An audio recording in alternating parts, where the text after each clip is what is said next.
And I'm making this video to put on record here regarding a matter I have pending with the Internal Revenue Service, the United States government.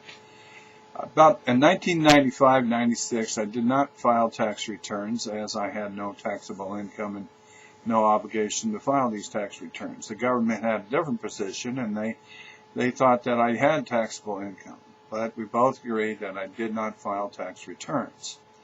So back and forth, government correspondence, not answering my questions, actually not being responsive, just coming at me saying you owe money. They tried to hit my bank accounts. They tried to hit my employer and such to get money. They never collected any money on this, but in 2008, they filed a lawsuit trying to get a judgment for $144,000 and to foreclose on my family home.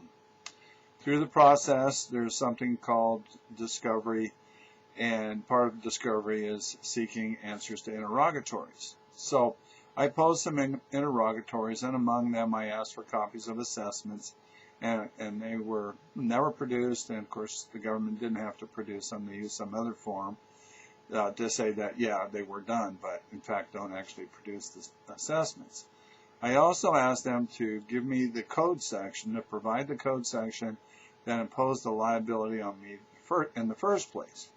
The government answered that the Internal Revenue Code was public record, and therefore I could go find it myself.